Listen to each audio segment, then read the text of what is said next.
Okay, everybody, welcome back to part 2 of our discussion on natural law. We're not going to do any of the dull preliminaries, as Pepe Le Pew used to call them. We're just going to assume that you watched part 1. If you haven't watched part 1, hit pause, go back and watch that now. You'll learn about these two cool gentlemen and why we're talking about the things we're talking about. So the way I want to pick up part 2 is really just kind of ask both of you, and maybe even more so you, Brian, because something that came up a lot in the last conversation that we all agree on is, hey, philosophy is best done slow. There was a lot put out there, and a number of instances we're all like, oh yeah, we should probably take time to think through more of those things. So it's been a couple weeks now. So like, is there anything from part 1 that either of you, or maybe especially you, Brian, since you're kind of on the hot seat, just want to revisit just briefly before we move on to some of the other things that Joe wanted to discuss today?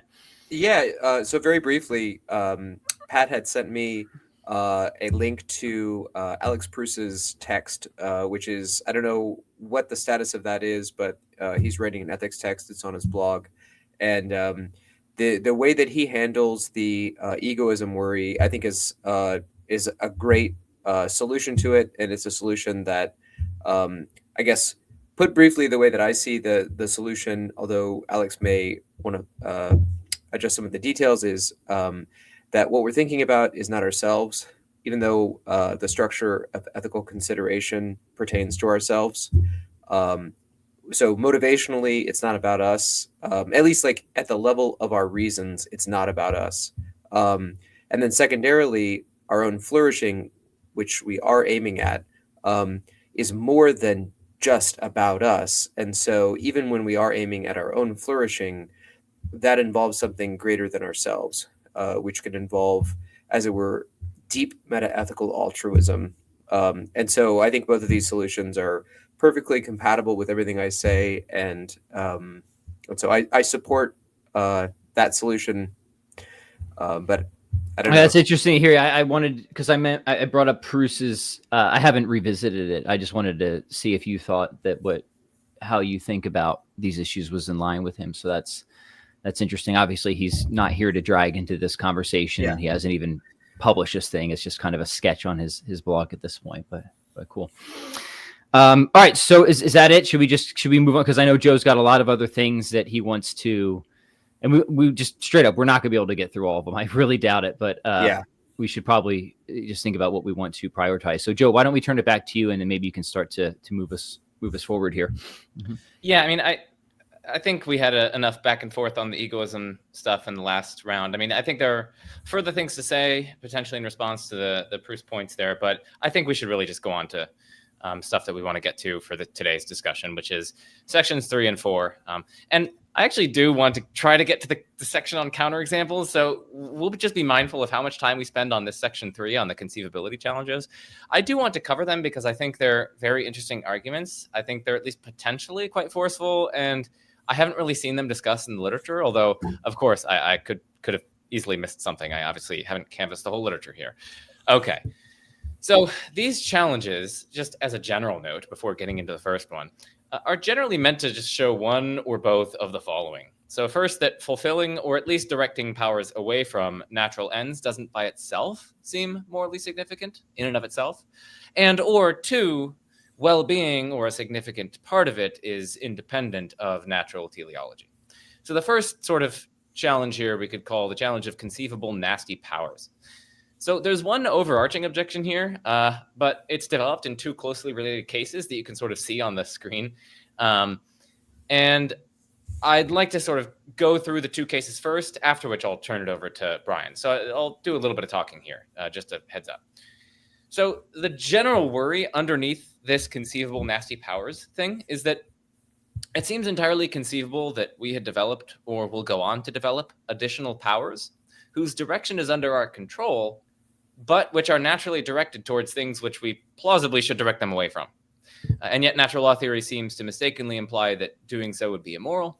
And moreover, the account of well-being undergirding natural law theory seems to imply that fulfilling those natural ends conduces to or contributes to one's well-being, and yet that seems false in the cases that I'll go on to describe. So that's the general worry underneath the conceivable nasty powers thing. And so let's get on to the 2 cases. So in case number 1, it's conceivable that we developed an extreme aversion to obesity.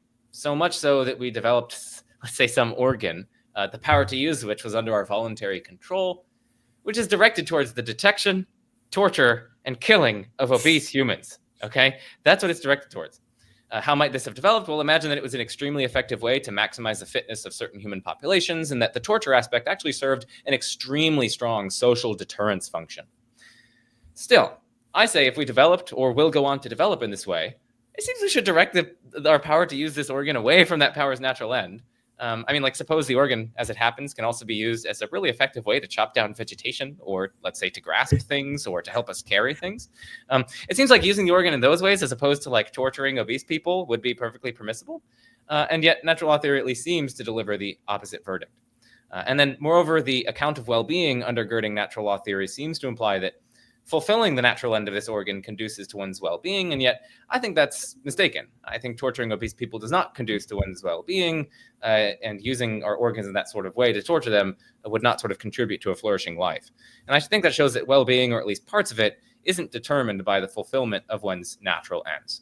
So that's the first case. The second case has a little bit of preamble. So Polyergus is a genus of ants, colloquially known as slave maker ants, who raid neighboring ant colonies, steal the pupae from those colonies, which are like the cocooned baby stages of ants, and then they hatch them in their own colonies and then sort of force them to do all the hard labor for the slave making ants. So that includes like foraging, cleaning, feeding the queen, raising babies, etc. Now, as it turns out, slave maker ants have developed like specific biological traits, behaviors, and even like psychological weapons that exist specifically for the purpose of enslaving other ants, even to the point that they've lost like the ability to do a lot of the crucial things that maintain their own colony and whatnot. So that includes specialized mandibles for raiding specifically, pheromones, which are aimed at confusing or pacifying neighboring colonies during raids, chemical mimicry of the scent profiles of neighboring ant species for interspecific enslavement, as well as elaborate social cognitive modules aimed at sort of coordinating and strategizing raids. So with that background, we can move on to the sort of the second case, which is along the lines of the similar objection. I think we can conceive of us having developed or going on to develop a small collection of faculties directed toward the enslavement of neighboring tribes of humans via similar raids. We could have certain social cognitive modules under our voluntary control, whose natural end is the coordination and planning of raids of neighboring human tribes. We might have certain voluntarily controlled abilities to release similar pheromones that affect neighboring human tribes, abilities whose natural end is the raiding and ultimate enslavement of those tribes, etc. Of course, don't get me wrong. Like, the objection here is not that animals do it, therefore it's natural, therefore it's moral, according to natural law theory. Just for the audience, like, I know Brian wouldn't do that, but the objection instead is that we can at least conceive of us having developed or going on to develop faculties directed toward the enslavement of neighboring tribes of humans, and that natural law theory at least seems to imply that in such a scenario it would be wrong to direct those faculties away from those nasty natural ends, which to me seems mistaken. I think it would be clearly permissible, for instance, to use the pheromones if we found that they were an extremely effective fertilizer for crop soil, to like use them in that sort of way rather than, enslaving fellow human beings. And moreover, I think the account of well-being undergirding natural law theory implies that sort of fulfilling one's slave-making natural ends would at least arguably conduce to one's well-being, and yet that seems clearly false. So that's the broad structure of this conceivability challenge here from conceivable nasty powers. Again, I don't know if this... I haven't seen this in the literature. I don't know if there are like successful responses, but I'll turn it over to Brian, see what he thinks. Yeah, so I have a few responses. One is sort of in the context of previous discussions that I had with Amos and Matthew. I want to sort of like bracket my initial response by saying, of course, these are logically possible, and I can conceive of them. These are not inconceivable as logical possibilities. So I think the real question is going to be, if they're going to be counterexamples, they have to be metaphysically possible. And so they can't merely be coherently imaginable, but they have to, as it were, be constrained by metaphysical facts or metaphysical necessities. And so I'm inclined to say, well, first of all, I want to say that these are not metaphysically possible. But then I also want to quibble somewhat with the details, because it seems to me that the way both faculties are being described is that there's an initial faculty that does seem plausible, the detection of obese people. I don't know if there'd be like let's suppose that we have we're really good at raiding and enslaving. Like there's some natural cleverness or something like that. I want to say both of these powers end up piggybacking on the social power. And so the social power is going to be something broader than merely getting rid of obese people or enslaving people. And so it'll be a separate question about what is good for us in how we socialize, and having, as it were, a constitutive power that's involved in socializing, which is either related to dealing with obese people in negative ways or making slaves. I think it's going to get a lot more complicated because we're going to have to ask questions about what good that serves to society broadly. And I'm going to make I think, fairly plausible argument in both cases. It's not good for society. But even if you were to say, no, it's great for society in these conceivable situations, I want to go back and ask whether it's metaphysically possible. And so my own account of metaphysical possibility is going to be different than yours, Joe. And so I'm going to be inclined to say God constrains goodness to be teleological, and so that it's just a metaphysical necessity that goodness is in fact teleological, in which cases where you've got non-teleological goodness, or rather teleological evil, in the appropriate ways, like obviously not all teleology is going to be good, but the natural kind of teleology that we're talking about, I think we're just violating metaphysical necessities, so that God would never create natures like this precisely because he's constrained by what would be good. Okay. So that's, if I can just chime in, that's just to that's an interesting point, because Joe, you're right. I don't know if I've seen anything specifically on this in the natural law literature, but there is a general concern that's taken up that I've read about most recently in The Moral Universe. You guys are probably familiar with that book, right? And the authors of that book, Cuneo, Schaffer, Landau, they have the different, sort of theses of a robust moral realism, and they're saying like any theory of moral realism has to satisfy these things. So you have moral facts, stance independence, but the one that relates to, I think, what Joe's bringing up here is the criteria of constraint, right? What constrains moral facts, right? Or what stops it from being the case that like there isn't just a moral free for all, that moral fact like that it would have been good for us to torture our children for fun or something like that, right? And this is something I've thought about, and I think, and it's interesting to hear, because Brian, I honestly don't know your positions like super well. I've read your book and stuff like that, so I was curious how you would respond to this. And I think this is a concern for a sort of bare Aristotelianism. I kind of do. So it's interesting that you brought in theism to put those constraints in place. I think that's interesting. Yeah. No, that's all I really wanted to say. I think that's valuable. Yeah. I think that's a valuable point. So I haven't released the video yet. I have a big backlog of videos. I did record something with Amos on, it was actually on, the conceivability that things would be like just radically defective, but just like universally radically defective and whatnot. So that it's a sort of challenge to our epistemic access. We talked about this in our first discussion. And Amos said that this actually pushes in the direction that like arguably natural law theory is arguably going to require theism, or at least probabilistically is much better with theism. So it's interesting that this might be another area where that happens. If I Oh, sorry. Go ahead, Joe.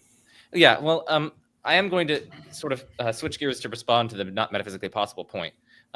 So I think a few ways that I might go in response.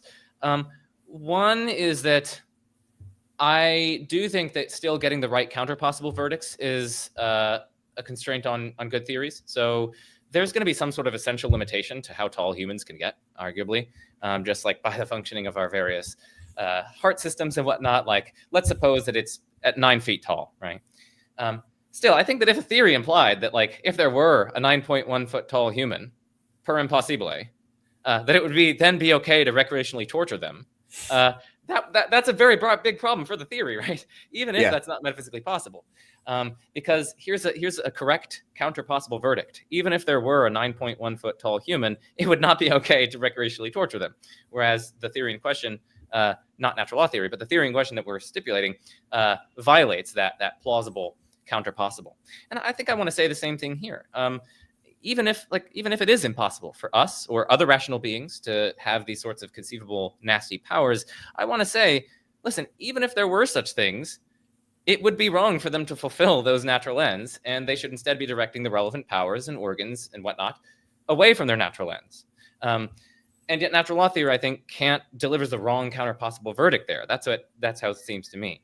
So that's one response that I'd make to the metaphysical possibility objection. And then the second one, and this granted, this would not touch the theism point, but like if someone were to say, well, we know stuff about human nature and like this is impossible for human nature, I think even if it's impossible for such an organ or a power or such pheromones to develop in humans, I do think it is like possible for it to develop in species descended from us or species that had instead evolved in our place. So I'm not talking about humans anymore.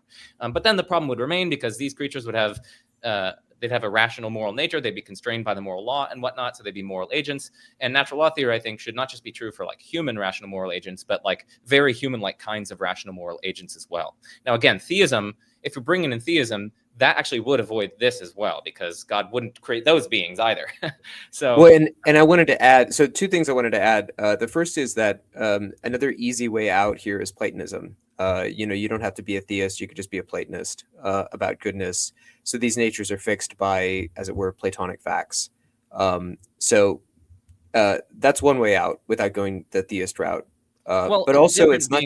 Yeah, but different beings could have evolved but I think Platonic forms. Yeah, so that gets to the second point that I was going to bring up, and that is it's not merely human nature that's like, as it were, a metaphysical fixed point. It's also the nature of goodness. So if there is a nature to goodness, and it happens to be, whether it's a theistic fact or a Platonic fact, teleological in a certain sense of teleological, then it's just going to be a constraint on like what's possible, that you're always going to have teleological goodness if you're talking about goodness in the relevant sense. So it's not just human nature, but it's also the nature of goodness that would provide fixed points for what kind of natures would be, as it were, metaphysically allowable. Yeah, no, but I think that's compatible with the objection, because we're not like altering the nature of goodness or anything like that. This is a challenge to tying goodness to natural ends, and it's an objection to that sort of thing, right? If we go in for tying goodness and saying that it involves essentially tied somehow to fulfilling one's natural ends, then we get these problems that it seems like, had natural ends been directed towards things that are pretty nasty, they wouldn't have been good. And so that's a challenge to the claim that goodness is in fact tied in those sorts of ways. So it's a challenge to the very claims about the constraints on goodness in question. So I think it's not clear to me that would work. Okay, so Joe, I want you to go a little bit more slowly through what the epistemic, as it were, circumstances of these conceivability challenges are. So you conceive, and this, I think this comes up quite a bit, you conceive of instances where teleology seems aimed at evil, and then we say that's metaphysically possible, right? Well, because of conceivability. So I mean, I'm open to these being counter-possible challenges, which is why I didn't call them possibility challenges. All I need is that we can sort of conceive of them and reason about them, like what would happen in such and such situations. So I really do want to just restrict myself to the conceivability claim. Like, it's conceivable that natural ends of certain organisms are directed towards things that seem very nasty, very bad in some way. Okay. Explain a little bit more deeply why, even if these are metaphysically impossible, they pose challenges to natural law. Yeah, so I was thinking it's very similar to the case of the 9.1 foot tall human. So I'll just articulate that example, and then I'll try to draw out parallels with the natural law theory example. So let's just suppose that our theory is that we have a theory according to which, the theory just says anything above 9 feet tall, it's permissible to recreationally torture such a thing. That's the theory. Now, someone's like, well, hold on a second. Like, it seems like there could be it seems we can conceive of there being 9.1 foot tall humans, and it would just seem wrong to say that it's permissible to recreationally torture them. Now, the person could try to retort, well, there's an essential limitation to humans' heights, and it just turns out that humans just essentially can't get taller than 9 feet, and so problem solved. But I want to say it doesn't seem to be problem solved, because if your theory is correct, the following seems to be a plausible consequence of that theory: that if there were a 9.1 foot tall human, if there were a human that was larger than what this thing is saying is the limitation for permissibility of torture, recreational torture, then it would still be wrong to torture them. And yet the theory implies that it would not be wrong to torture them in that sort of situation, even in that counterpossible situation. The theory seems to have that consequence. And so the theory implies a mistaken consequence, and so the theory is mistaken. And so, again, the consequence is that they get the wrong verdict about the counterpossible scenario. The counterpossible scenario, I think the correct verdict is that even if there were a 9.1 foot tall human per impossibile, it would still be wrong to recreationally torture them. The theory disagrees with that, so the theory must be mistaken. That's the general structure of that case. And I want to say something similar about the natural law case, or at least so the objection goes. And the thought is that it seems entirely conceivable that we, or at least some rational organisms, developed natural powers, natural faculties that are aimed at, let's say, enslaving fellow tribes or torturing and killing obese members of the relevant communities, etc. That seems totally conceivable. And yet, according to natural law theory, it depends. We'd have to talk about the circumstantial stuff and whatnot. But the point is just that it would seem to be wrong. It would seem that even in those circumstances, it would be permissible to direct those natural powers away from those natural ends and not towards torturing people and enslaving people. And yet, given that natural law theory says that it's impermissible to direct one's natural powers and whatnot to their natural ends, natural law theory seems to imply that even in such a scenario, that it would not be permissible to direct one's powers away from their natural ends in such a case. And yet I want to say that's a mistaken counterpossible verdict in precisely the same way that the recreational torture theory gets the wrong verdict about the 9.1 foot case. So that's the general structure. Okay, so I'm trying to work through this. It's been a while since I've taken formal logic. False antecedent implies everything, right? Well, it depends on what sort of conditional that we're working with and what conditional logic that we're working with. I mean, if it's a material conditional, just like a simple if-then, then the humdrum material conditional analysis, yes, says that if you have a false antecedent, then anything will be truthfully following therefrom. So like the whole conditional the conditional as a whole would be true if the antecedent is false, if we have a material conditional. Yeah, so this makes me worried about basing any conclusions on what seems like a false antecedent. And so I guess I'm just worried about the logic of this counterpositive objection that you're working with. Although I see the initial appeal to the 9.1 foot tall individual and the ability to torture him, I'm wondering how much we can get out of this. And so I'm particularly thinking about it in the context of, because you have kind of a unique view of modality, the view that there's, I think it's called branching actualism. So it seems like there's a lot of things that we seem to think are possible that you would not admit are possible. Am I getting you right?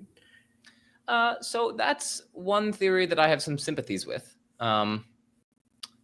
I'm not sure I'd say I fully endorse it, but it's one theory that I have sympathies with. And if we accept that theory, then yes, there are going to be a number of things which we might pre-theoretically think are possible and which are not going to turn out to be possible. So for instance, if the past is finite, then the initial segment of reality under this view would be necessary, or the initial causal node of this view would be necessary. Even if we can conceive of there being other different alternative initial segments or initial causal nodes. Pre-theoretically, you might think that's possible, but according to the branching actualist, that's not going to be possible. So yes. So on this view, even conceivable things might end up being logically impossible. No, they're going to be metaphysically impossible, not logically impossible. Okay. All right. So you don't see a similar worry arising for branching actualism. I don't, because the thought isn't that, because the thought isn't that we're sort of inferring from conceivability to possibility in these cases, right? So there would be a worry for branching actualism if we could infer from conceivability to possibility, right? Because branching actualism says that these things are impossible, and yet it seems like they're definitely conceivable. So if I were trying to infer from conceivability to possibility, then there would be a corresponding worry for branching actualism.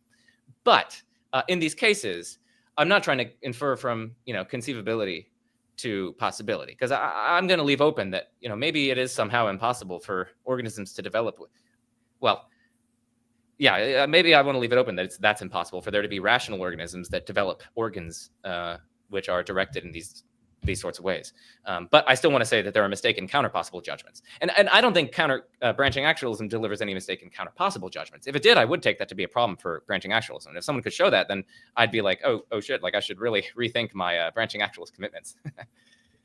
Yeah, okay, I guess, and this is why I asked you to maybe work a little bit more slowly through the epistemic conditions of the objection, because as far as I can tell, although there's some initial appeal, I don't know all the details of what's acting as a defeater. And so I remember Matthew had pressed me on a kind of a similar worry about a guy in a cave, and I asked him, what's the defeater? Like, work with me slowly about the epistemic conditions. And so it seems like a person makes a judgment that even if it's metaphysically impossible for a certain set of conditions to be met, then what? Like, a moral theory should give us the right results, not just in all the metaphysically possible circumstances or worlds, but also the metaphysically impossible worlds. And I guess I wonder, why should we expect a moral theory to give us the right result, even in the metaphysically impossible worlds? Like, are we setting the bar too high? And if we're not, what exactly is acting as a defeater? If these are excluded as metaphysically impossible, why should that act as a defeater for what's supposed to be a theory of actual goodness, or the metaphysically necessary goodness? Yeah, I mean, I think it's a good question. I mean, if you want to know what exactly the defeater is, I mean, I think we could. So let's call the scenarios that I mentioned where either us or some rational creatures develop the relevant nasty powers, either involving slave making or involving torturing obese people. Let's call those scenarios nasty scenarios. Okay. The objection here, the argument would just be something like this. It'd just be a simple modus tollens. Premise one: if natural law theory is true, then in the nasty scenarios, it's impermissible to direct one's powers away from their natural ends. Premise two: in those nasty scenarios, that's not impermissible. In fact, it is permissible. And so the conclusion is that natural law theory is mistaken. So that would be the general argument. And now to your question, which I think is a really good question, we could try to lay down general principles for how, like, under what conditions moral theories should be expected to give verdicts that tell in favor of them or tell against them. But we also could just take it on a case-by-case basis and just make those sorts of judgments. And I mean, just I can at least speak from my own case-by-case judgments. Like, I think the 9.1 foot tall case is just like a clear case. Like, if a theory implies that if there were a 9.1 foot tall human, it'd be okay to recreationally torture them, that is a ludicrous theory. I'm sorry. Like, yeah, and to be clear, just so that the audience is not distracted, I know you don't think this, Joe. Natural law would not say it's fine to torture people that are tall or obese. Right. Well, yeah, right. But like, the thing Sorry, is, not to beg the question on your nasty scenario. Yeah. But... See, yeah. But so I just think that's like, this is one of these clear cases. And again, like, that worry is not assuaged by just saying, like, it just so happens that there's an essential limitation on humans where, like, they can't get 9.1 feet tall. Like, no, your theory is still mistaken, because it's just a wrong verdict. And I want to just say, like, it just seems to me that there's a clear sort of parity between that case and this case. Just as, like, it's totally conceivable that there be a 9.1 foot tall human, and I think we can flesh out what a world like that might look like, even if it happens to be metaphysically impossible. It would only be slightly different from the actual world, only slightly tweaking the relevant human nature in a certain way so that we can get slightly taller. Likewise, I just think we're only slightly tweaking evolutionary history in a certain way so that we develop one additional organ, and we already know that there are other organisms that developed pheromones in exactly this way, or imagine, like, yeah, so there are only ever so slight changes, modifications to actuality, which are totally conceivable, and we can get a purchase on reasoning about them. And so if I'm going along with the judgment about the 9.1 foot tall case, then I just think this case is so relevantly similar to that I think we should also go along with the judgment here as a case-by-case basis. Now, if you want a general principle, this might have counterexamples, but I would want to say that a moral theory should get all the right verdicts in conceivable cases that are genuinely conceivable, how like we can, as it were, flesh out and see how the world might be in such and such a situation. We can't a priori rule out that the world would look like that. And it's totally consistent, totally conceivable, etc. I think theories should probably get all the right verdicts in inconceivable situations. I haven't tested that as a general hypothesis. Maybe it's mistaken, but if we want a general principle, that would be one that I'd tentatively offer. Yeah. Okay. So earlier I'd raised 2 points. One of them had to do with whether, as it were, we're setting the bar too high for a moral theory to not only give the right judgments in all the metaphysically necessary cases, but also these merely conceivable cases that are outside of the range of metaphysically possible worlds. I want to just continue to register my worry, although I think I'd have to think about this to launch. Maybe I should just concede the point, but I don't know. I have to think about this. That's fine. That's fair. I mean, yeah. I do just want to register. Maybe before we turn to another, maybe we'll skip the other two conceivability challenges because they're pretty similar and they'll just raise similar dialectics so that we can get onto the counterexamples. But I do just also want to at least register for the audience that I at least myself would quite firmly push back or at least reject that these things are metaphysically impossible. I just think, again, we don't even need to say that this would happen to humans. I just think it's like, I don't see any particularly strong reason to think that there couldn't develop rational beings which are just like the ants and which have this kind of slave-making abilities. Like we see these abilities in the world play out with the ants. They already did develop, and other rational creatures did develop.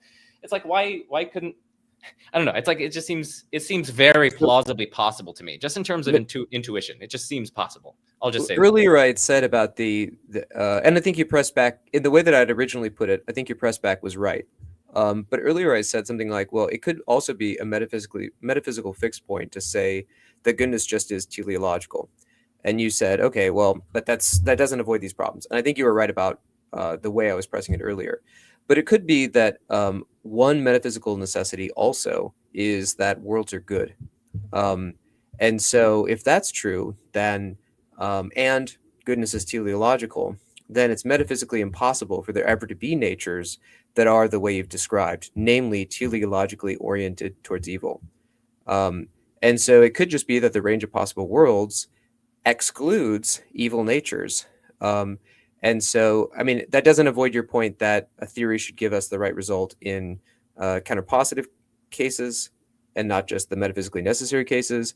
But if I'm worried that maybe that's asking too much of a good moral theory, and if we can give it the right account of all the metaphysically possible worlds, then we're good.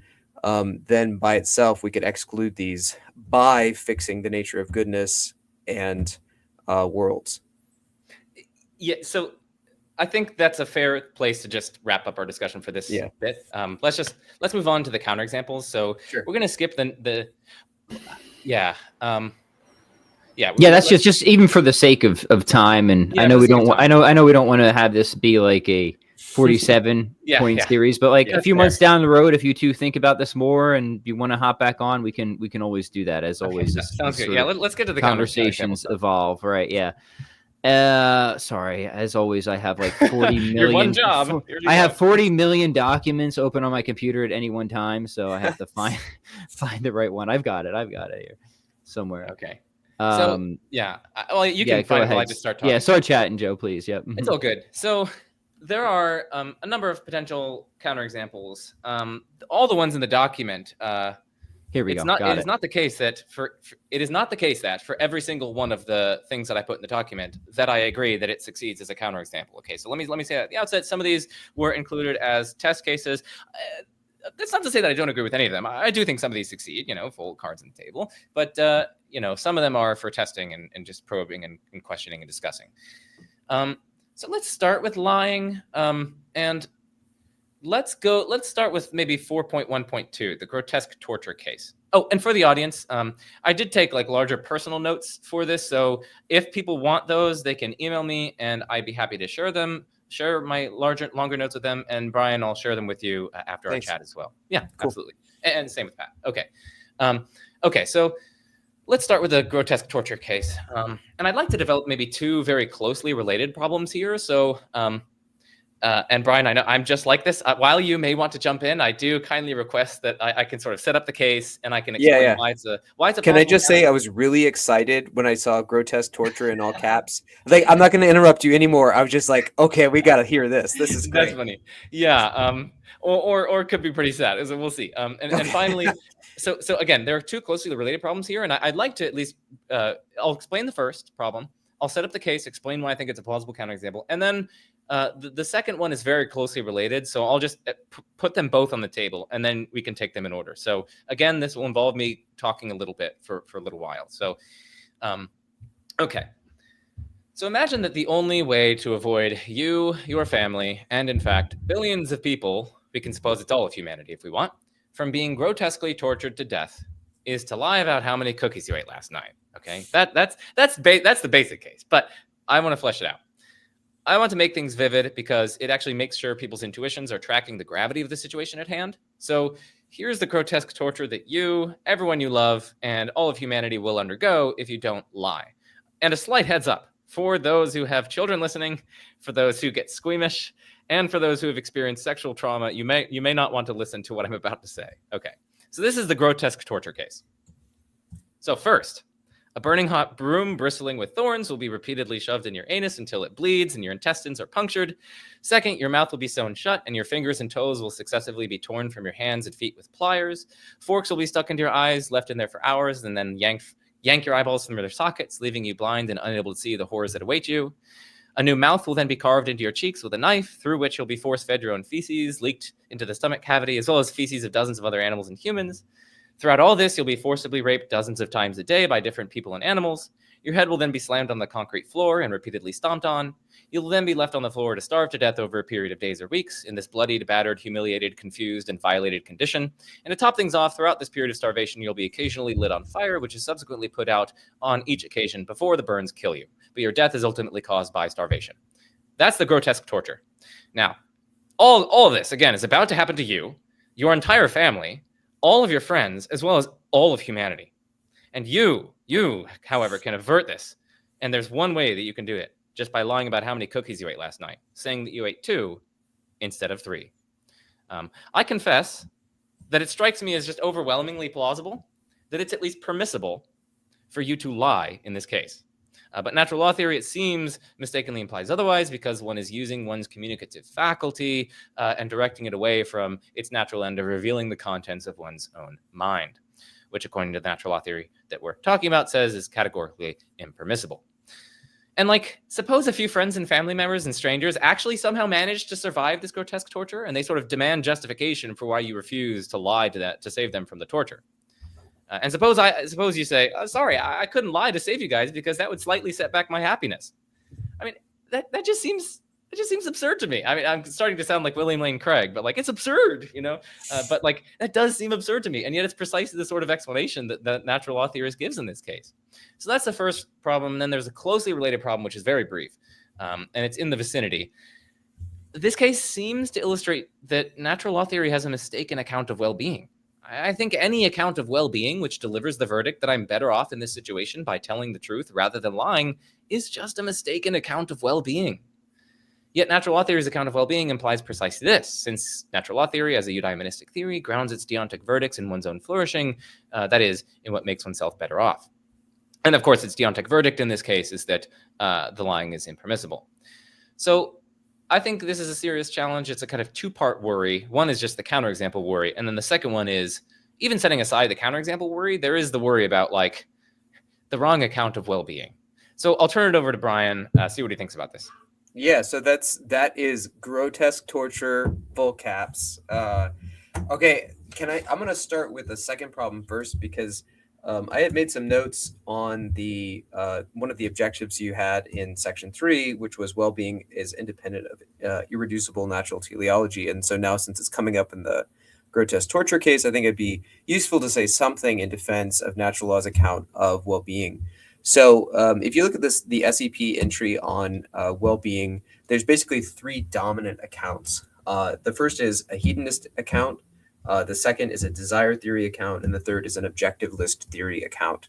And it seems to me that, broadly speaking, examples like these, which you might consider like these sort of like doomsday dilemma style objections, would actually favor, they would be the sorts of arguments a hedonist would provide against either desire theories or objective list theories, because it seems like, I don't know, at least at first glance, no matter what your desires are or what's on the objective list, avoiding what you've just described seems way better in terms of overall well-being.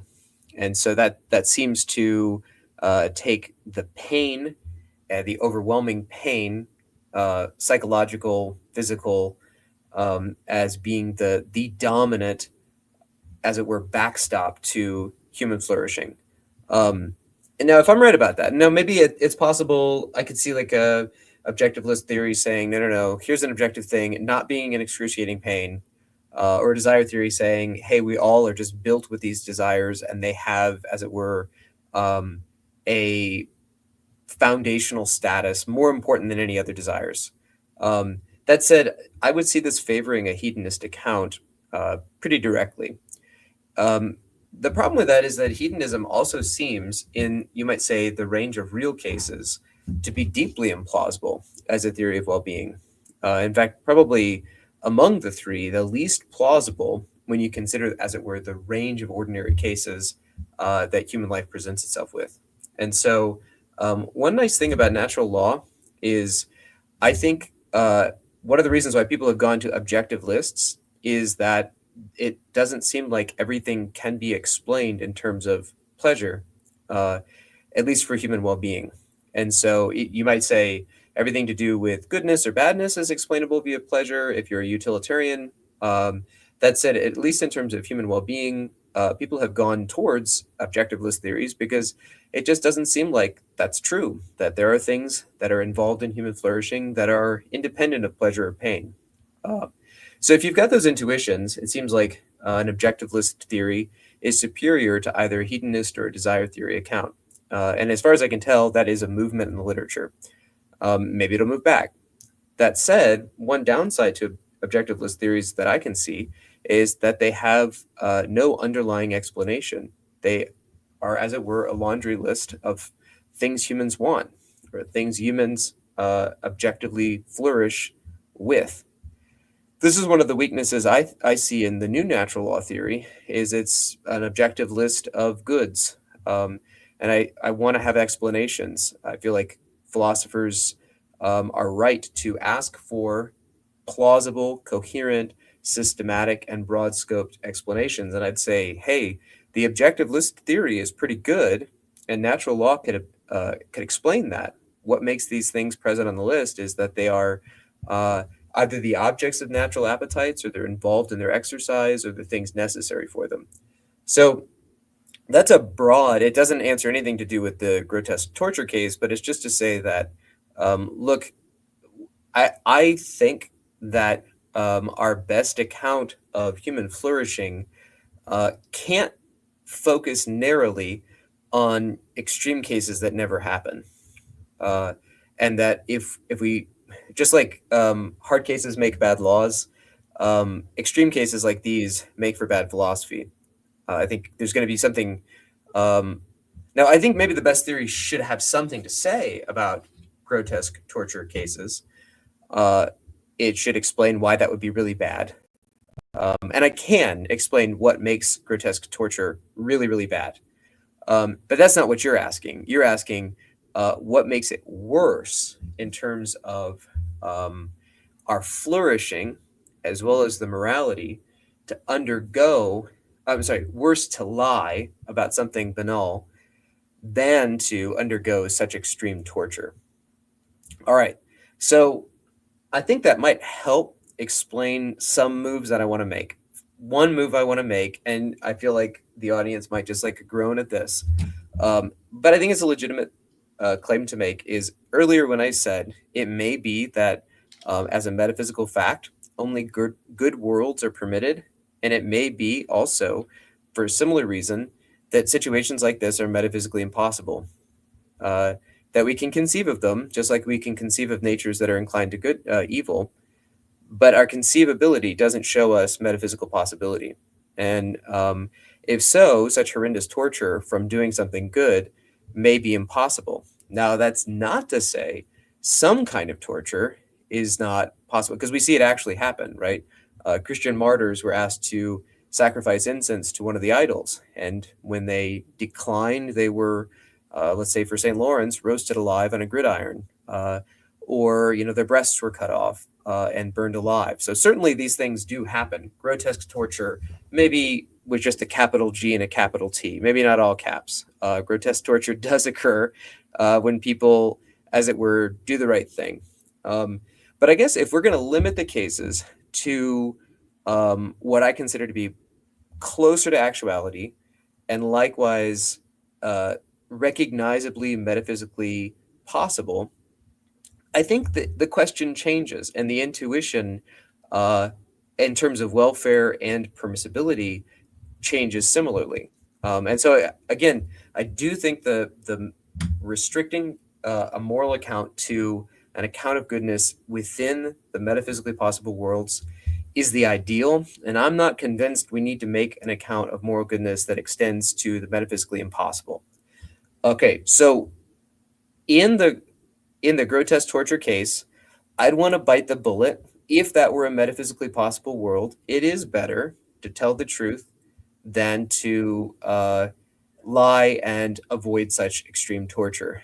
And one of the reasons why is I think rationality is a more important power to us.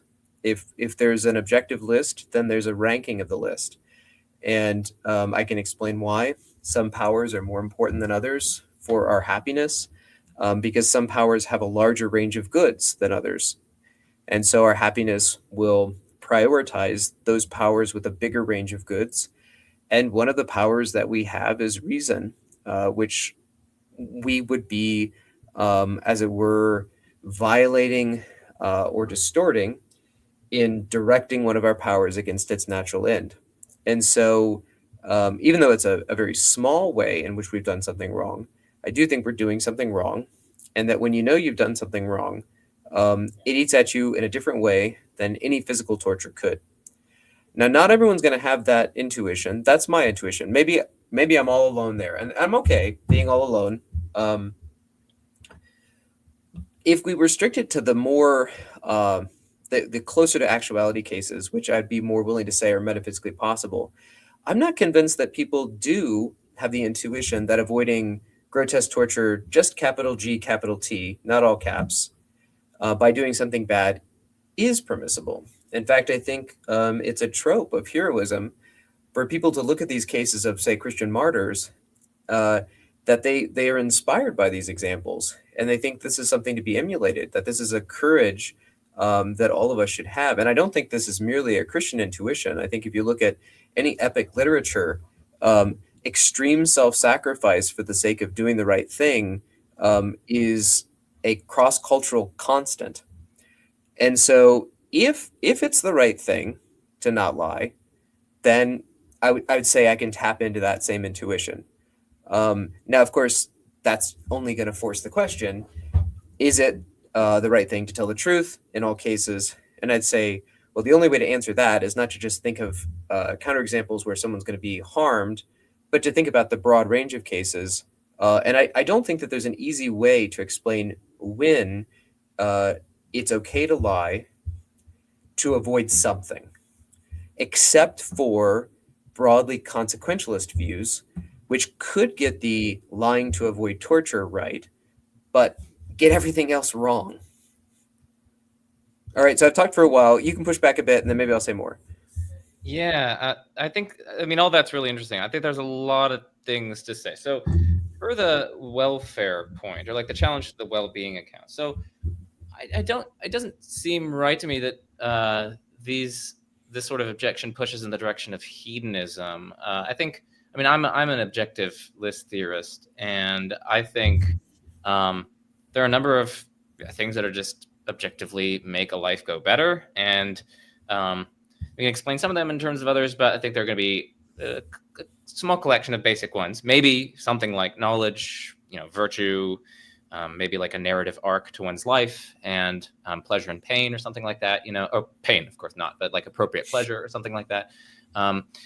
And there's just going to be a difficult balancing act to the point that like sometimes some of these are going to be, or some things are going to be so significantly detracting from your well-being that it can dominate the other relevant goods, to the point that like it is better for you to avoid this excruciating, grotesque torture, even if it comes at, let's say, making you slightly less honest or something like that. So, and again, that's compatible with there being multiple things that make your life go better. It's just that when some of these considerations get so overwhelmingly weighty, they can take precedence in those cases over some of the other objective goods. So I think this sort of case and the kind of objection from well-being is compatible with objectivist theories and actually meshes quite nicely with a very natural way of understanding them, which is just that like, some of these goods, when they are in such a preponderance, or some of their corresponding bads when they're in such a preponderance, are normatively weightier than some of the other goods. And I think that's very plausible. Can I very briefly interrupt? So I guess one question is going to be how the ranking system works. And so one reason why it might push in favor of hedonism is that it seems like the ranking system, when the presence or absence of certain goods takes, as it were, foundational, more well-being, it seems like the ranking will either have to be another part of the objective list, and I just wonder what that's going to look like, or it's going to be a hedonically determined prioritization. And if it's a hedonically determined prioritization, then I wonder why you're not just a hedonist with right. Well, that would be hedonism. Accessories. Yeah. I mean, I would agree that would basically either be hedonism or hedonism with some extra steps. So I would want to either try to work out some sort of theory of the ranking or whatever, or go on some sort of particulars case by case judgment, or go to some sort of some other account. But I just think there would need to be some sort of account there. Okay. Something to be said about the ranking. You're correct. I just think that's just the task for the the normative philosopher. So that's one thing that I wanted to say. The second thing that I want to say, which is kind of similar to what you were getting at, is like, I mean, I agree that like it would be nice if we had some sort of unifying explanation that can account for all the data concerning well-being, like some unifying account or explanation of why these various things should be on the list. Hedonism promises as much, but I think hedonism gets the wrong verdicts in certain cases. But like, I want to say, that's precisely my objection to natural law theory. Like, yeah, sure, natural law theory it offers a unifying explanatory account for why these various things are on the list. But like, again, it just gets the wrong verdict in certain cases, like this particular case. I just think now, Joe, can I ask you briefly, if you exclude cases which I would probably consider metaphysically impossible, are there actual cases where you think natural law gets, like in a more limited, ordinary, actual cases, do you think natural law gets the wrong verdict on objectiveless theories? So let's restrict ourselves to lying. I would say yes, because I think the Nazi at the door case is one such Okay. case. Yeah. Okay. I mean, just for the audience, like, let's not talk about this because it would just raise similar things. But like, just for the audience, Nazi at the door case, I can say it in two sentences. You're hiding Jews in your home in Nazi Germany. Gestapo knock on your door. They ask, "Are you hiding any Jews?" We'll take any answer other than no as a yes, and they'll sort of just invade. And if they find them, then of course you're going to the concentration camp with them. So I think, at least my own judgment is that it's clearly permissible to lie in such a case, and yet, I think natural law theory delivers the mistaken verdict in that case. So, but again, it's somewhat similar to the grotesque torture case, but it's more realistic. Okay, so I would just say I agree that it would be nice if we could have a unifying counter explanation, but I think that should be constrained by the data of well-being. And at least for me, I take it to be like among the data, or at least very close to data, that like in this case, like I am not better off by saying that I had. But I am not better off by telling the truth about how many cookies I had and then having all my, fingers ripped off and getting tortured and burned alive and whatnot. That seems mistaken to me. Just my intuitions about well-being. So I would want the data to constrain our unifying explanations, and I would just say that kind of constraint on theorizing is violated by the in the natural law theorist case. So that's the second point that I wanted to make there. The third one, I know you mentioned like powers with a larger range of goods, so you can sort of explain why certain intellectual goods are more important than, let's say, the hedonic goods or something like that. But I just want to think, like, even in this case, like, sure, maybe in some sense I'm like violating or distorting my reasoning in a very small and seemingly insignificant way by saying I had 2 cookies instead of 3 last night. But like, it's a much bigger violation in this case, in distortion of my reasoning, that I mean, my reasoning capacities are just going to be completely drained away from me in this sort of case. And in terms of well-being, that seems to be a significant detraction from my well-being. Whereas if I tell the lie, sure, on that very localized situation, that localized act of telling the lie, maybe I'm distorting my reasoning in some way, but it's not like a total destruction of my reasoning capacities. I'm able to go on and then live and then develop and whatnot. So I don't know, even in terms of like the intellectual goods, it seems like I'm going to have way more intellectual goods and preserve my rationality much better by telling the lie in that case. Can I ask you, I had pressed Matthew, we were running out of time in the Matthew Amos discussion, and so we didn't get to hash this out at length, but I want to pose for you a similar example, not related to lying, but one where I think at least I have a strong intuition, and I'm curious what your intuition is. So similar grotesque torture. All the outcomes are going to be the same, except here, instead of lying about cookies, you have to rape your own mother. Do you think that's permissible, to rape your own mother in order to avoid torture for her and everybody else? My intuition is absolutely not. And I, this needs some X5, but I feel like a lot of people are going to side with me. So I'm curious. Oh yeah, if you want my intuitive judgment in this case, my intuition is definitely impermissible to rape your mother. Yes, and I mean, I think that what this tells us, if we want to get a kind of good theory of our judgments, we're gonna have to, find some theory which is able to get some kind of cutoff here. I think that's very plausible. And you also think it'd be worse for your well-being to rape your own mother, even if it involves avoiding this kind of torture?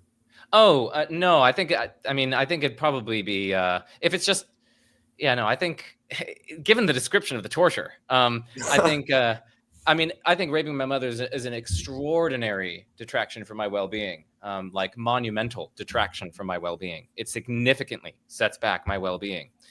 But given the nature of the torture and the way that I specified it, and the fact that that's going to happen to my mother as well, and that she's going to die and get tortured as well, and she's going to get raped dozens of times per day by animals and humans and whatnot. But not by your own son.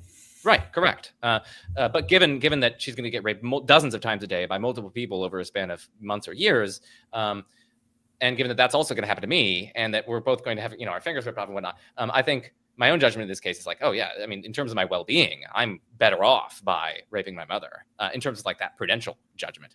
But it's still definitely more. Well, my intuition is that it's still morally impermissible in that case. I just register. So I wonder, and again, this will take some X-Fi. I wonder what the audience's reaction, or ordinary people on the streets' reaction, would be on both the well-being and the moral permissibility. I'm glad that you share it's also impermissible, even though the world's going to end, it's doomsday. But I'd actually want to say that it's worse for your well-being too, and hers. See, yeah, I don't know. That's just because I think the extreme pain that she'll undergo is a very different kind of pain. These are people who are evil. But her own son being evil changes like what she thinks about, as it were, in the brief moments of respect between, torturous broom handles or whatever, is the fact that her son, right, or not. And so the fact that he declined because he cared so much about her, I think would give her an inner comfort that would surpass any external torture. Oh, so I mean, I agree that there are additional, as it were, goods or values that are present in that situation that are not present if I were to go ahead with the rape or whatever. I agree that there are distinctive values there, including the comfort that you just mentioned. So I agree that there are unique values there. Where we would disagree is whether that makes a difference to the judgments about well-being in these cases. I think, yeah, that is some improvement to well-being, but like given the nature of the torture that I specified, involving dozens of rapes per day, et cetera, and all that sort of stuff, I just think, I mean, definitely worse off if I, or I'd be definitely, because we're talking about my well-being. We could also talk about my mother's well-being if we wanted, but like in terms of my well-being, I would still say that I'm better off if I perform the rape to avoid all that torture for me and her and the rest of humanity. I mean, again, maybe people's judgments about that case. I mean, I just think that just tells us that this is one of those cases where, judgments may differ. We shouldn't be taking this as one of our, fixed points, as it were, to evaluate theories, because, our judgments are a little bit perhaps fuzzy in certain of these cases. Maybe the X-Phi, that people have divergent intuitions there. What that tells us is that we probably shouldn't be using cases like that. But, well, this isn't X-Phi. This is just, my own personal experience. But I've been in undergrad classes at Purdue. I've taught undergrad classes here at Princeton. And even in high school, we had a theory of knowledge class where we talked about ethics and whatnot. And like, it was, again, this is my experience. I'm not trying to say this is proof, but like, it was a near universal judgment that in the lying to the Nazi case, like it was at least permissible to lie to the Nazis. Like that was almost universal. I don't want to say it. That's my view on this is grounded in intuition. I certainly not. Yeah. So I just think that one is a much more plausible candidate for being theory constraining than, these ones where it's like, well, is it better for my well-being to rape? And, especially given that, like, well, we can tend to emotionally focus a little bit too much on anyway, I don't want to get into that, but that's what I would sort of say. I don't know if we want to go on to animals and whatnot, because we've spent quite a bit of time on lying. I think this has actually been quite productive and fruitful. So if you just want to stay on this thread for a while, I'm fine with it. Sorry, Brian. Didn't mean to. Joe, I'm curious. If you want to move on, I'm good with that too. But one thing I was curious about is, maybe you groaned inwardly as well when I said, let's just exclude these as metaphysically impossible worlds. I do want to say there's precedence here. So there's one of my former colleagues, Mike Doherty, had written a book years ago on medieval moral dilemma theory. And so medievals also had this idea that, there's certain moral absolutes, the consequences, come what may. But part of the problem is it seems like you could construct scenarios in which there are conflicting moral absolutes. And so, as it were, real moral dilemmas seem like they're at least logically possible, where there are two conflicting acts, and natural law is going to demand that you don't, as it were, do either morally bad thing. And so medievals, as it were, tortured themselves in analyzing what should a person do in some of these cases where it seems like there's a genuine moral dilemma. And I think it was Thomas who said that these are just impossible because God constrains the world in such a way that there never are going to be such genuine moral dilemmas. And I'd want to say something similar to the grotesque torture case, that God just constrains the world where when people do good things, the consequences are not so extreme. They can be extreme, like the Christian martyrs illustrate, but they're not anything like the grotesque torture, all caps. So I'm curious what you think about that. Yeah. I say this in love, but I did have the groan response. I was like, all right, that's fair enough. I expected it. Yeah, because again, I would want to go to the counterpossible judgments, like even if God were to not exist and there were such a case, I think we can still make judgments about what we should or shouldn't do in that case. Or even if God were to just allow this case to transpire for whatever reason, either to test your character or whatever. Or test which way you would go. He wants to do an X-Phi experiment or for whatever reason. Even if that were the case, I still think we should be able to make judgments about what we would or would not be required to do in that case. And certain theories can get mistaken judgments about that. So that I would give the counterpossible response. And then I'd also just say, fine. I went to grotesque torture because I think it's like once we get the nature of the grotesque torture in mind, I just think, and we understand what is really going to happen to you and everyone you love and whatnot, I think it makes the intuition much clearer, at least in my mind, and very, very vivid. Otherwise, it can just be very abstract and detached, and I think we're not getting a full appreciation of the relevant moral reasons on offer. What I went to that because of that, but I could just retreat to the Nazi at the door case, which is much more realistic and in fact arguably actually happened to various people, and God didn't prevent that. So and I still think I get it's a very similar intuition in that case, and it's widely agreed upon as well. So those are the two responses that I'd offer to that move. But Okay, I think I'd personally, I feel like this is an area where natural law has had so many conversations that just for like the sake of my own curiosity, I'd be interested in doing other things. Yeah, I mean, let's move on to let's go to animals, which is section 4.2. Oh, sorry, I scrolled a little bit too far. Oh no, it's all good. You're excited about the nutrition. So excited about the nutrition. Yes. All right, here we go. Yeah, so natural law theory, at least as classically understood, seems to me to have some very implausible verdicts about animal ethics. So my understanding, and Brian can correct me if I'm wrong, I'm actually going to turn over to Brian to at least either correct me or give me the green light to continue before I get on to potential counterexamples. My understanding is that classical natural law theorists tend to think that non-rational animal welfare or well-being is not in itself morally significant. That is, it has no moral importance in itself and apart from its effects on the well-being of rational creatures. I would agree with that, and maybe I'll add a little bit just to save you the trouble. So I'd have an indirect obligation view. Kant also had an indirect obligation view towards animals, because obviously they're not creatures in the rational. They're not rational creatures, and likewise not in the kingdom of ends.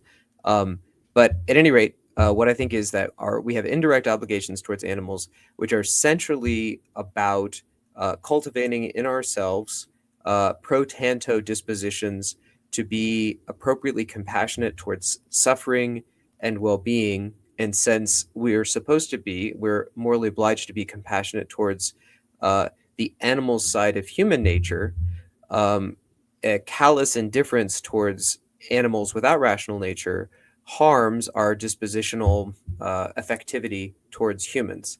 And since part of our satisfying our duty is having, as it were, sort of like immediate emotional response to human suffering, deprivations of human welfare, we want to have all of our emotions firing on all cylinders. And in fact, one of the things that I think is common, and you mentioned undergraduates, is as it were broad callous indifference towards humanity, human well-being, human suffering, that I see largely widespread among young people. And so I think that that's not because they were torturing animals, but I think that we have an obligation to, well, at least I hope not, but I think we have an obligation to not only not harm, but to actively cultivate those compassionate dispositions. Now, I'm not the most compassionate guy, but I know that I'm supposed to be doing that.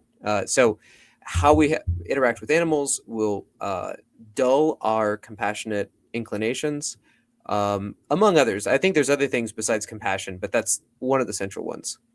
Okay, so that helps set up the case and we'll save some time.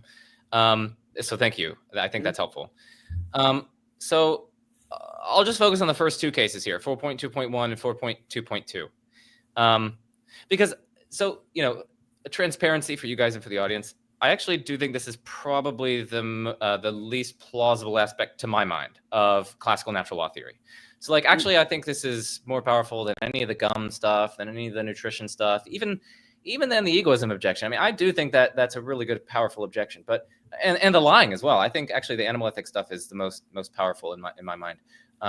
So let me start with the paradise versus torturous universe. So here we're just comparing two universes, both of which are devoid of any rational creatures, and both of which are populated by lots and lots of non-rational animals. So in Paradise Universe, there are quintillions of animals. They live the best possible lives they can. Lush meadows stretch endlessly beneath golden sunlight. Animals frolic about in joyous peace. The food is nourishing and delicious. Animals die only of old age and relatively painlessly. There aren't diseases or parasites or things which cause any significant pain during the animals' lives, etc.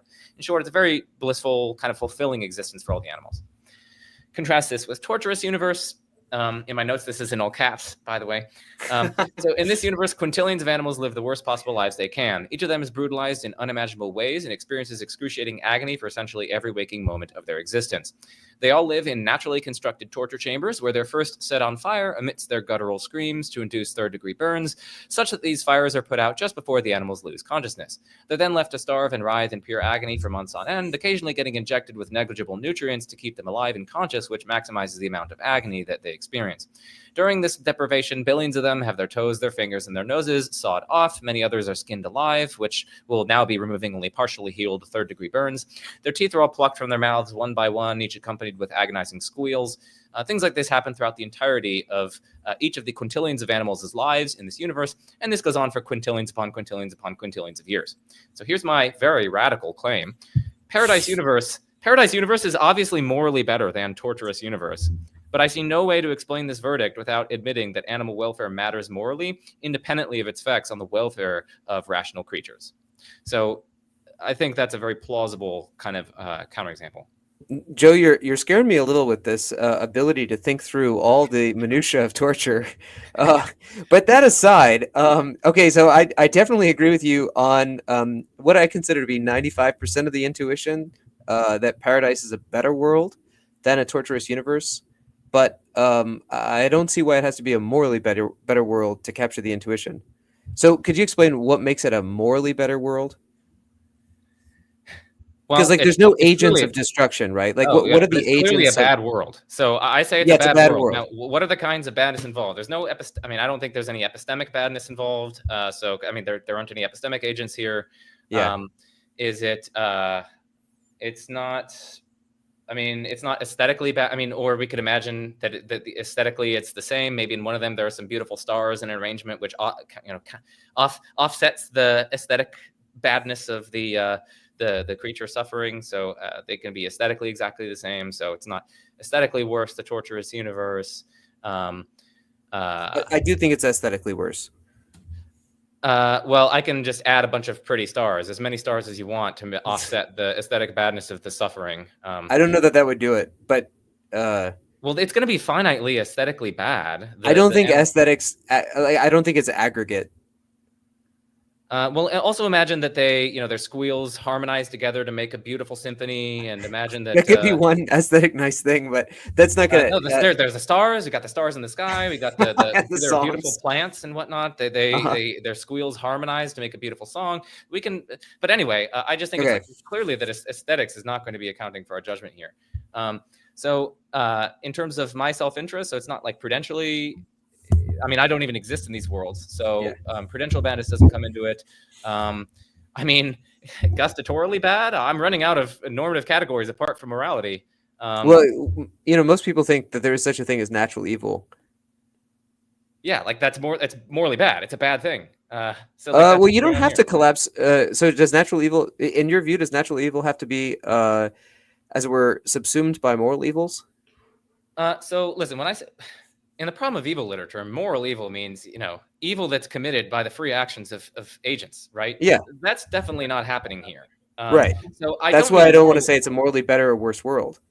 When I say moral, okay, let's use the word ethically evil or something like that. Or ethically bad. This is a bad state of affairs in terms of, and I'm not talking about moral in the sense of agential actions. We can say agential badness. There are no evil choices or whatever, but like this world is worse. There's a sense of impersonal goodness or badness that is not what someone does.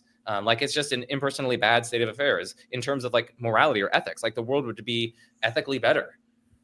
It'd be axiologically better. It's more valuable or something like that. Okay, and I'm willing to go morally there. Valuable. It's more morally valuable. This is a morally worse state of affairs, a morally disvaluable state of affairs, the torturous universe. Well, we can't accommodate that judgment. Yeah. Okay. So I'm still hesitating to see where the moral goodness or badness comes in when there's no agents.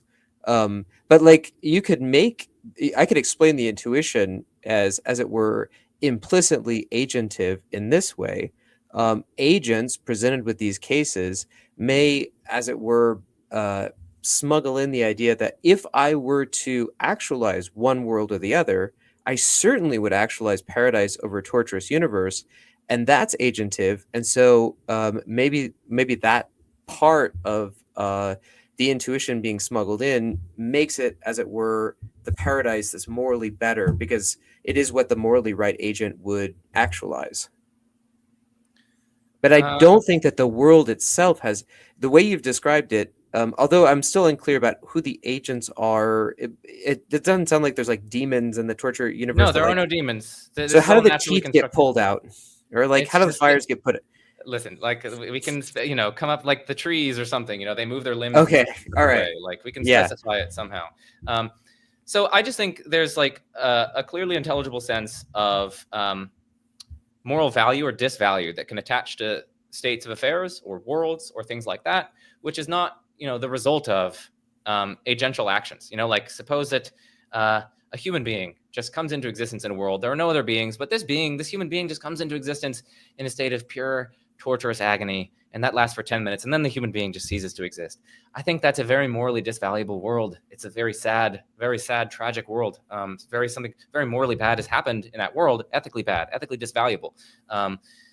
And yet no one inflicted that on them. So I think there's a clearly intelligible sense of something mattering morally and it being disvaluable in a distinctively moral way that we have a grasp of. And I want to say, it just seems quite clear to me that the torturous universe is like that. And the intuition here is not that like I would be a morally better person if I actualize one as opposed to the other. I'm just talking about the universes. The universe is a better universe in terms of I agree with that, to be clear. I just don't think it's what matters morally. It's a okay, so I'm going through in my head what other moral theories would say about this, and it, at least at first glance, it seems like every moral theory would side with my hesitation here. So let's start with Kant would be an easy example. You're not going to have goodness without a good will, and a will is a rational thing. So this world doesn't have wills, and so there's no goodness. Right. But So this is a decisive counterexample to Kantianism. I agree. Also, it seems like utilitarianism would be like the most plausible account of this, but at least you're going to have different views of utilitarianism having different objects of analyses, with the two types of utilitarianism that take different objects being primary, act and rule. And I guess the question is, what act is involved if these are, as it were, natural events versus, as it were, activities? Like, well, I guess, so I'm not quite sure why we're applying normative ethical theories. I mean, those are theories about what makes an action right or wrong, and by stipulation, there are no actions in this situation by intentional agents. But that just means we need to be looking at some other theory, which isn't a normative ethical theory, which is a theory about what makes actions right or wrong or good or bad. Instead we need to be looking at what theories of what makes a state of affairs or a world or a state morally good or morally bad. And I say that I don't know of any theory that says that there's a separate analysis of states of affairs as being morally good or bad states of affairs, independent of a normative account of actions or rules or virtuous character dispositions or what we owe each other, all of which seem essentially agentive. Well, the normative ethical theories are certainly exactly. But I don't know of another one. Phenomenon. But we agree that it's a phenomenon that some states of affairs are morally better than others and morally good and bad and whatnot. I don't know. I'd have to think more about this. But look, I want to have as much common ground with you as possible. I totally agree. It's a worse world. I hesitate on the morally worse world.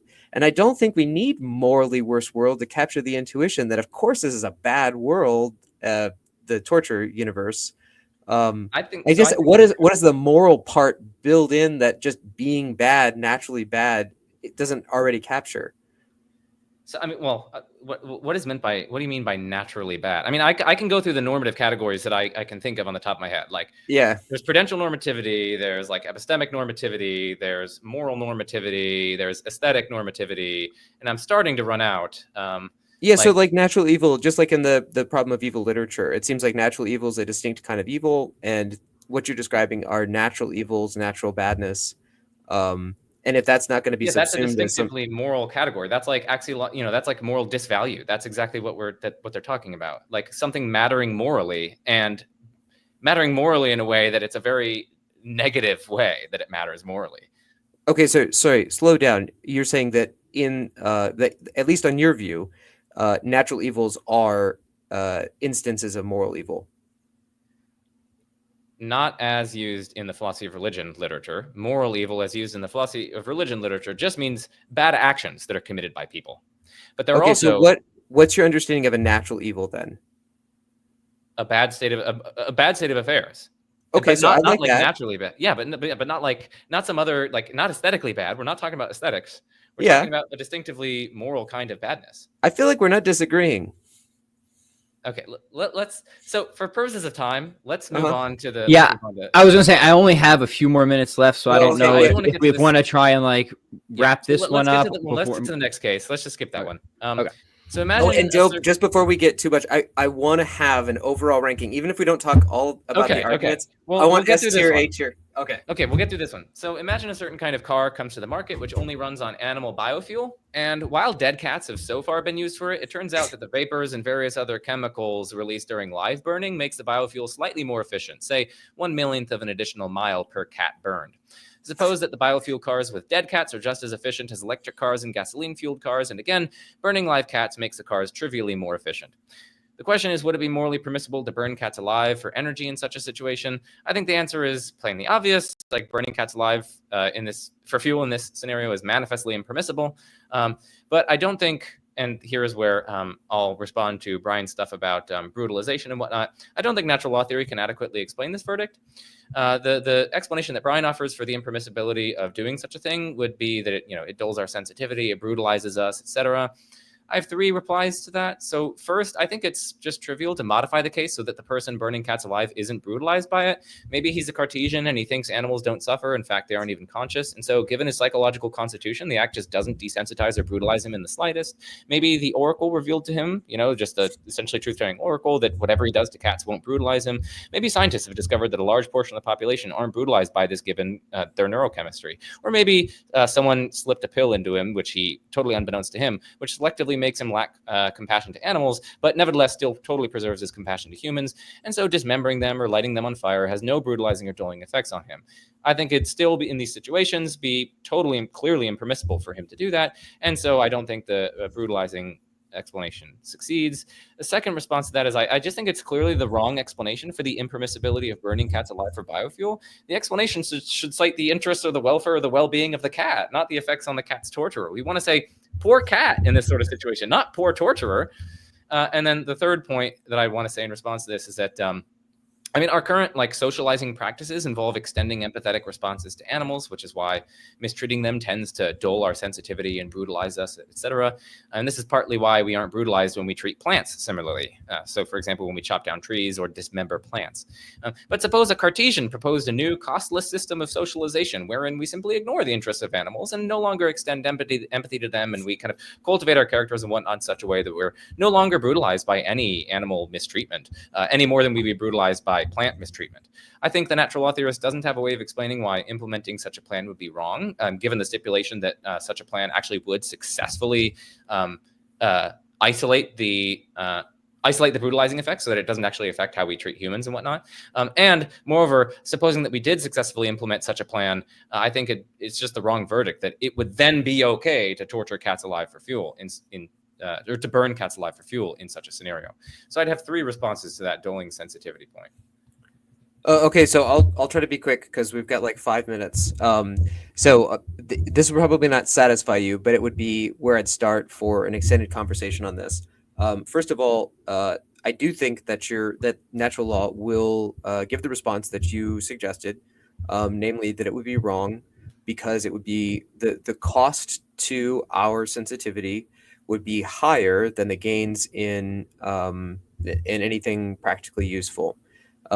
Now, I don't think that we could be. I'm not a vegan, and so I think that some degree of animal suffering for our welfare, even if our welfare is just purely aesthetic, is permissible. I think even if it turns out that vegan diets are just as good as carnivorous diets, the flavor of a beef steak is reason enough to kill, which will involve the suffering of a cow. And I think most people are with me on that. And so I want to keep that in mind because I don't want to say just I think when we think about cats, we're thinking about pets who have a deeper and stronger emotional connection to us because of their domestication. And so they have even stronger claims consequently on our moral consideration. It's just not a moral consideration grounded in their rights. It's a moral consideration grounded in our dispositions. So the sorts of things that you'd have to justify such serious harms on a cat would be pretty grave. let's say, like in the grotesque torture case, if it involved just like slaughtering a cat or even torturing it to death, I think that would be permissible to avoid grotesque torture of human beings. Now, the way that you try to avoid the brutalization is through a series of thought experiments, some of which involve someone, as it were, telling themselves this is not important because they're Cartesian. I don't think human nature works like that. That as long as you give yourself a little story, that you wouldn't be brutalized. I think that it's going to affect the person, a Cartesian or not. And so, whatever they tell themselves to the contrary, I think that we could, as it were, experimentally confirm that even small children who have been raised as Cartesians and tortured cats end up with deeply wrong dispositions towards fellow human beings. And so, Right, but like suppose they didn't. Like even if they didn't, then it would still be wrong to torture a cat for fun, and yet natural law theory can't explain that. So I would think if it were true that human beings could act towards non-rational animals with utterly no effect on how they acted towards other rational beings, then what you're saying would be permissible. I just don't Okay. think it's true. So I don't even think it's metaphysically possible. So inward grown, but I don't think that human nature could so distinctly abstract out animal nature in non-rational beings from animal nature in rational beings. It's the overlapping nature, and we treat nature similarly. So any behavior towards animals will have carryover effects on human beings. Yeah. So I know Pat has to leave, so maybe we could just close it at that. Maybe we want to do an overall ranking, just very briefly. Yeah. Though I'd love that. Okay. Yeah, Okay. I can beg a minute or two Okay. from my wife as well. So Okay. don't worry about like being too hasty here. This is, Okay. I mean, at some gonna- point, at some point we'll have to chat again about all this because we didn't get through everything, and it's been really great. But I know Brian wants to do because I can make a snippet of this. Isn't it what you do on YouTube? You make shorts and stuff like that. Maybe the tier list. That's what everyone's doing. So Right. please, let's go ahead. Yeah. Well, I know Brian thinks egoism was S tier. He said that last time. Yeah. Do I get to do my ranking too, by the way? Do I get a say? Let's all do it. Yeah. Okay. All right. Who wants to go first? Brian, why don't you? Well, no. Let's start at the top and then we'll rank. So like metaethics, metaphysics, and we'll just go. We'll each vote. So if you scroll up, Pat. Okay. Yeah, scroll Then up. we just scroll down and vote as we go. See, I'll go last because I think I'm thinking about this a little bit differently. And this was kind of a question I wanted to ask, and maybe we could all chat about this some other time. But I was we could do it via DM. I was just or DM. I was just really interested when you brought in theism because I actually do think like a bare Aristotelian natural law has some major issues, right? And that's where I would put some of these, like the nasty natures and stuff like that, are kind of S tier for me. Now, I am a mitigated modal skeptic. I think natures are replete with hidden de re necessities. So I think that conceivability is not a reliable guide to real metaphysical possibility. It's a pretty strong commitment of mine. But I would also want something, but that doesn't really say much, right? Because, okay, even if our nature is so constrained, right, could there be another nature? Well, maybe rationality as such is so constrained. Okay, well, what I really want is something that constrains, just like as theists think that God constrains the modal landscape, that constrains the modal moral landscape, that grounds the possible range of essences, right? And I actually think there's some interesting work done on that. I've been writing a bit on that. Different than how you said it, Brian. But like how I would think about this and how I would rate these would depend on whether I'm thinking of like a theisticized, that's a terrible word, natural law, right? If I'm starting from theism first, right? Or I'm thinking it through from a full-throated supernaturalistic theistic position versus sort of, okay, maybe I'm a naturalist and I'm just looking at like a sort of, could I work with a bare Aristotelian? That would radically shift how I think about these sorts of objections and how I would analyze it, probably to the point that I wouldn't even, it's just a thought that was just bubbling up as you guys were kind of going back and forth. Right. And what I'm sensing there is what you're saying is that your ranking of these might actually just depend on whether or not we have theism in the background. Oh, for sure. Yeah. And so let's just say bare natural law. Like I'm just a sort of bare, maybe I'm even a naturalist Aristotelian. I don't have these theistic constraints. But I mean, even that's kind of complicated because if you like, you could be like, be into axiarchism or stuff like that, right? So like, yeah, so indifference naturalism. Yeah, indifference, naturalism, natural law. Yeah, then rock and roll, boys. Yeah, let's start ranking. Let's start ranking. All right. Yeah, sorry. Now I'm wasting time. All right. No, then no, for me, it's easy. Then the conceivability challenges, those are way up there. Those might be the highest for me. The nasty natures and stuff like that. I'll just say that's the highest, and then I'll let you guys rank after that. Yep. Mm-hmm. Yeah, so let's start with the meta ethical. I mean, so for these, this is one like the ones with our challenges to realism and whatnot. So I mean, I don't accept those. So I mean, I don't think that they're total garbage, but I don't accept them. So I mean, I'd say like D tier maybe. Yeah, I would agree with you, Pat. If you scroll down, just like the 1.1. Oh yeah, here we go. Meta ethics. Yeah, I would say D tier. That was actually what I was thinking. Okay. Yeah. All right. So we can keep going. Metaphysics. Right. Well, wait, hold on. You're going a little bit too quick. Metaphysical challenges. There we go. Okay. Mm-hmm. Yeah, I mean, I think a lot of this stuff, because it's like so difficult, it actually does significantly detract my credence in, accepting natural law theory, and I don't go along with a lot of the natural irreducible teleology for various of these reasons. So, I mean, I don't think it's at the level of some of the other objections. So maybe I'll put like high B tier, something like that. Okay, right. I'd give the metaphysics maybe C minus. I think it's slightly better than there's like pure naturalist or like error theories types of challenges. But I actually think that the Aristotelian metaphysics is the way forward. So so I'm not worried about any of these objections. Metaphysics. Okay. Epistemology.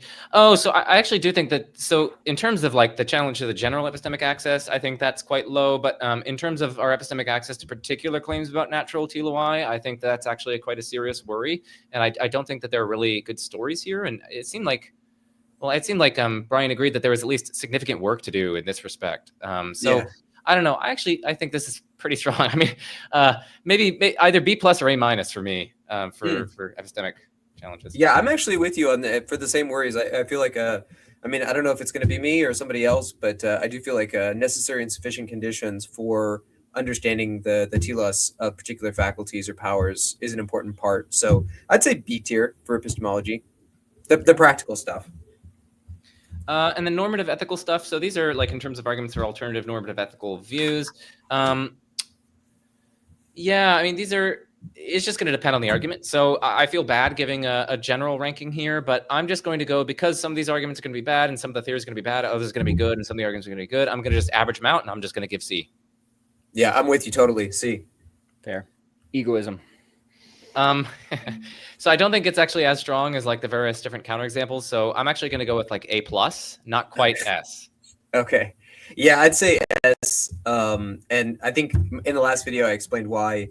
The big worry I had now, it's funny because Pat sent me Alex Prusa's stuff, and then maybe now I'm hesitating on that S tier. But I'll be firm. I'll stick with my S tier because I'm worried about how best to interpret Thomas, and I worry maybe I've gotten them wrong there. Mm-hmm. Okay, yeah, conceivability challenges. We're starting to get much closer to S tier to me because, like, I actually am very sympathetic with what.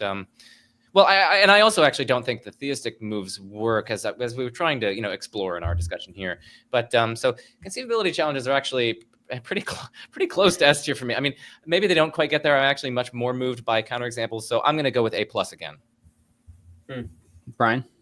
Yeah, I give him B plus because I do think that the particular counterexamples are more interesting.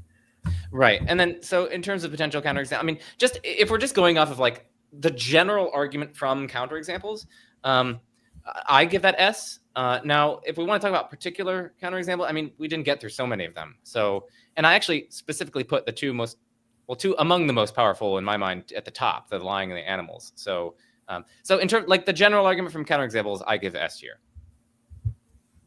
I'd say for lying, I'd say that's A tier. But in terms of animals, I actually say that's C tier. I'm not moved by that at all. So that seems like one of the big differences so far. So for the sake of completeness, because I think we titled the first one the best and worst, but this is like the best and the worst of the best. You know what I mean? Like, I don't think we actually included any complete junk in Right. this. True, yeah. Yeah, which is fine. You know, you don't want to totally waste your time, but I mean, just for fun, what's a junk one? All right, they're like true F category, right? Just sort of, Yeah. It's definitely the ones where, I mean, I have heard this from professional philosophers. So, but it's so bad. Like, they talk about glasses or something like, I know. glasses are unnatural, and that must be, that refutes natural law theory. It's so bad. That's definitely F tier, the argument from glasses. Yeah. Brian, do you have a favorite bottom of the barrel one? Yeah. Yeah, well, I think very similar, and you'll see this even in textbooks that, as it were, try to have a gesture at natural law, but they'll say things like, what we observe in the animal kingdom or the natural world is the test of naturalness, and so therefore, because we see necrophilia in the natural world too, but certainly natural law is not going to say that. So that's true F tier. Both of those, yeah, I agree. Both of those are true F. Okay.